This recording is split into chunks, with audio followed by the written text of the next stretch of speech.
Hello guys, उम्मीद करता हूँ आप सब ठीक होंगे। तो गाइस आज हम फोरकास्ट करने वाले हैं यूरो यूएसडी का। तो गाइस यूरो यूएसडी ऊपर जा सकता है, नीचे जा सकता है, सारी की सारी मालूमात मैं आपको इस वीडियो में दूंगा। लेकिन वीडियो शुरू करने से पहले चैनल को सब्सक्राइब कर लीजिए, बेल नोटिफिकेशन कॉल और वीडियो को लाइक कर लीजिए। चलिए वीडियो शुरू करते हैं। तो गाइस आप देख सकते हैं यहाँ पे ये गाइस एक मुझे यूरो यूएसडी अब नीचे जाता हुआ नज़र आ रहा है।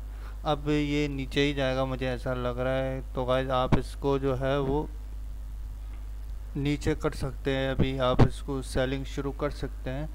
स्टॉप लॉस इससे ऊपर लगा सकते हैं आप, जहाँ मेरी कर्सर है इससे कहीं ऊपर आप स्टॉप लॉस लगा सकते हैं।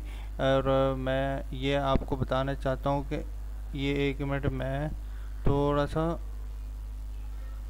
1 आवर चार्ट में गया तो यहाँ पर गाइस देखें ये एक अब बहुत ही यहाँ से प्राइस को रिजेक्शन मिली थी पहले भी यहीं से, अब दोबारा से इसको यहाँ से मिल सकती है। देखो यहाँ पे ऊपर थोड़ा सा चढ़ा था, फिर यहाँ पे देखो अभी इसने यहाँ पर एक बहुत बड़ा स्ट्रक्चर भी बनाया था। देखें ये बहुत बड़ा स्ट्रक्चर बनाया था, अब ये ऊपर नहीं जा पाया था। तो अब मुझे ऐसा लग रहा है ये नीचे जाएगा। लेकिन मैं फाइनेंशियल एडवाइज़र नहीं हूँ, वीडियो एजुकेशनल पर्पज़ के लिए, रिस्क आपका अपना है। और वीडियो देखने के लिए शुक्रिया, लाइक कीजिएगा।